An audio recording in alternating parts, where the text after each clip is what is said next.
this off by turning all the lights up. I want to get a look at you guys. There we go. I should turn around and look at that. That's what I get to look at all night. Well, first of all, you know, when we started this band, all we really wanted to do was play the Whiskey a Go-Go. That's all we wanted to do. And here we are in Detroit. This fucking place is sold out. I think we've all surpassed ourselves. What do you think?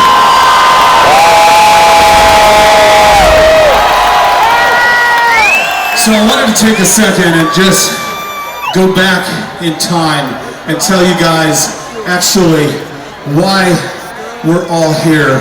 And maybe you take a second and you can sit down. Keep the lights up. I want to make sure everybody sits down. I'll sit down with you. Sit down.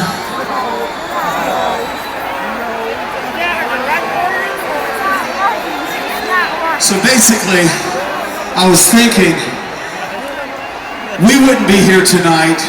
You guys would not be here tonight. You would not have got in your cars and driven here tonight. The four of us would have never met each other. None of these songs would have been written. And I can guarantee the over 100,000 chicks that we bent over and fucked, that wouldn't have happened either.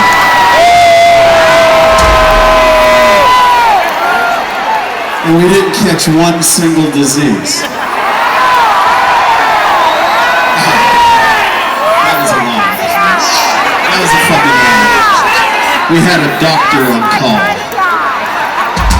Okay, so if any part of this story didn't happen exactly like I'm going to tell you, none of us would be here. I think that's kind of fucking fascinating. It was 1981, and I was in a band in Hollywood. I was a struggling musician, not alone in that city. I had a dream, and I was in a band, and I looked over one day in band rehearsal, and can you keep the lights up? I want to look at you guys. There we go. I looked over at my band. Now, no disrespect to those guys, but I thought, fuck, you guys suck. So I quit my band. And I started walking home because I didn't have a car. And I was thinking to myself, there must be 3 other motherfuckers, just 3 in this goddamn city of Los Angeles that wants to rip the fucking throat out of the music industry. That's all I wanted. That's all I needed. And for some odd reason, on a Thursday night, I decided to go to a club in Hollywood called the Starwood, and I walked through the doors, and on that stage was a drummer, and he was kicking the shit out of the drums and blew my fucking mind.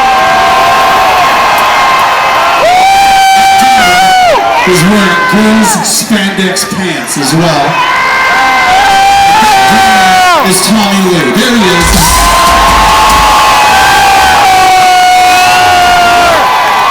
One of the most insane names on earth. So, I went backstage and I started talking to Tommy, and we sat on the floor.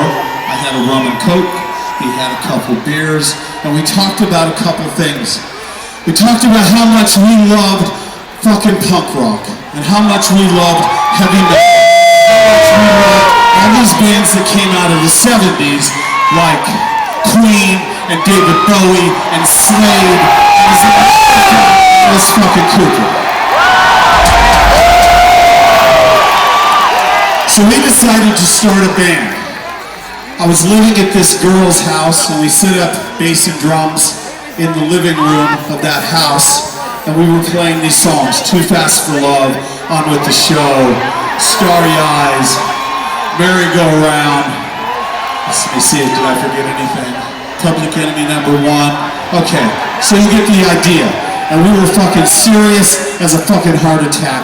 We wanted to do this. And at the time in Los Angeles, all the bands had skinny fucking ties and short hair, and it was called New Wave.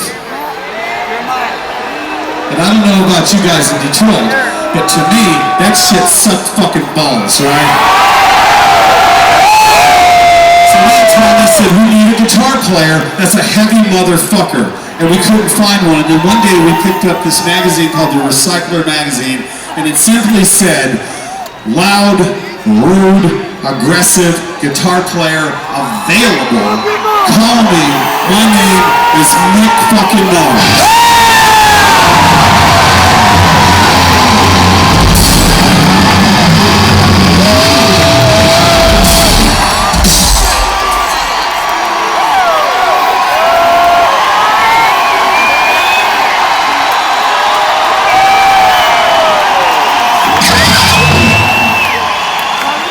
And I'm really fucking grateful that he took an ad out.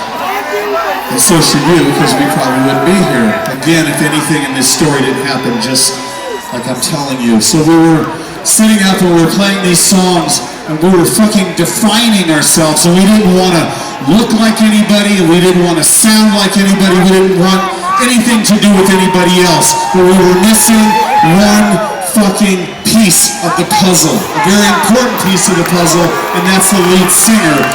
And Tommy says, I know a guy, but he's in another band. We got back onto Hollywood Boulevard.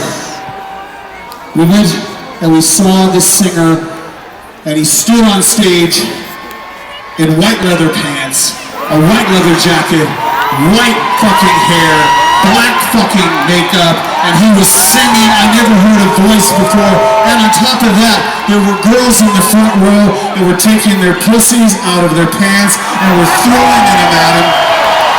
He was catching their pussies in his mouth, and we went, now that's a fucking lead singer.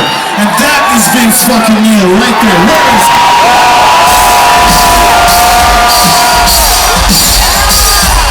So now we had 4 fucking heathens, and we had a fucking band.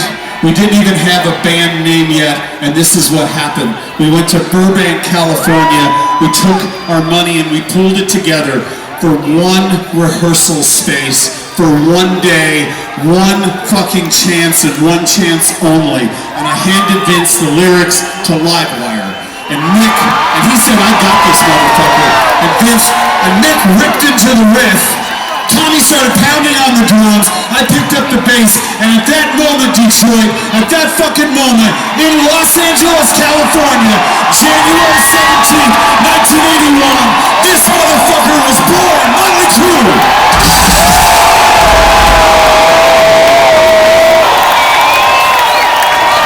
We love you from the cradle to the fucking grave, and I have one last thing to say. I swear to God, we're gonna haunt you till you fucking die. Let's do it.